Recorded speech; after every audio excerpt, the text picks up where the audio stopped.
अनेकों प्रकार से गोपियां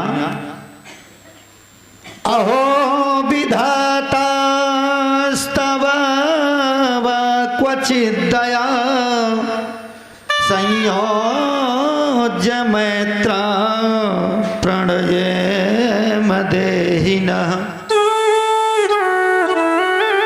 एक गोपी कहने लगी, अरे हे विधाता, पहले तो तुम एक दूसरे से मैत्री भाव करा देते हो, जब उनकी आकांक्षाएं बढ़ जाती हैं तो उसे पूरी न होने देने से पहले उन्हें अलग कर देते हो। ये बच्चों जैसा प्रयोजन आप क्यों करते हैं?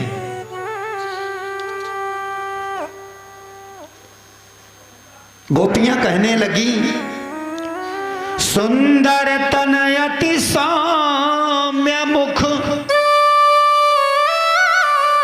पर स्वभाव से क्रूर, असुंदर वे नर मूर्ख हैं,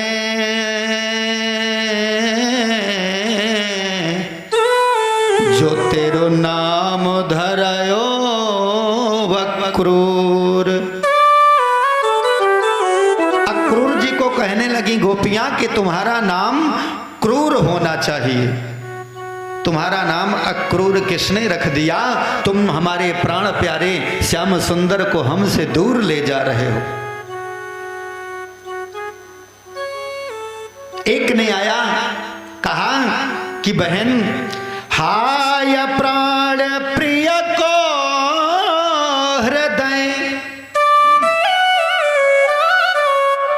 कैसो भयो कठोर, रथारूढ़ मुखरित उतय नहीं चितवत उतवो। अरे देखो तो कन्हैया को, रथ में बैठ गया और मथुरा की तरफ देख रहा है, हमारी तरफ देखता भी नहीं। इतना कठोर हो गया, मैं नहीं समझती थी कि इसका हृदय इतना कठोर है। जब देखो मेरे पास आकर बैठकर मुझसे ही माखन मांग कर खाता था और आज मेरी तरफ देखता भी नहीं। एवं ब्रवाणा विरहा तुरा भ्रसम ब्रजस्त्रिय कृष्ण विषक्त मानसा विसृज्य लज्जाम रुरुदुः स्मसुस्वरम गोविंद दामोदर माधवेति। सब गोविंद, हे दामोदर, हे माधव ऐसा कहकर रो रही हैं, लेकिन गोविंद जी किसी की तरफ देखते भी नहीं। कोई तो कहती है कि हे भोलेनाथ, आज इस विपदा को अगर मैंने आप को अपने जीवन में कभी पूजा हो, व्रत किया हो, तो आज वो सारा लग जाए कि गोविंद मथुरा न जाए। आशुतोष तुम अवघड़दानी आरती हरहु दीन जनु जानी।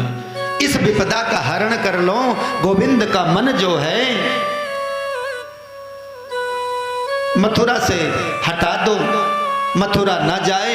इस प्रकार से अनेक प्रकार से गोपिकाएं अपने अपने इष्ट देव विधाता को कोस रही हैं, मना रही हैं, गोविंद को मना रही हैं।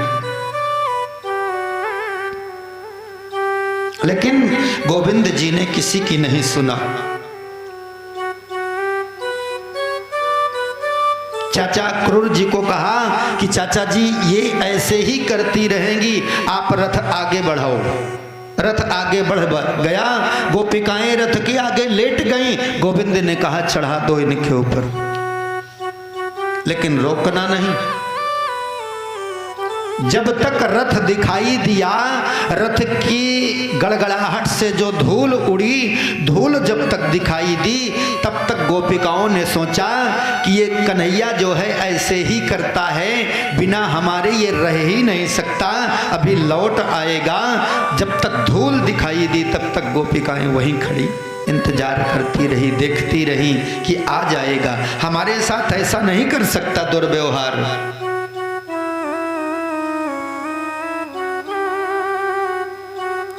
आगे चलकर रथ यमुना किनारे भगवान पहुंच गए। रथ यमुना किनारे आया, भगवान कृष्ण और बलराम यमुना के जल को स्पर्श किया। स्पर्श करके यमुना जल में जल से आचमन करके रथ पर बैठ गए। अक्रूर जी भी गए, यमुना में डुबकी लगाई, स्नान किए।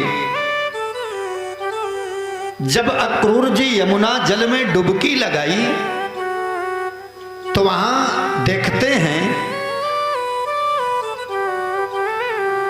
साक्षात भगवान चार भुजाधारी वंशी विभूषित करा नवनेर दाभात पीतांबरा दरुण बिंब फलाधरोष्ठात पूर्णेन्दु सुंदर मुखादर विंद नेत्रात कृष्णात् परम किमपि तत्त्वम न जाने।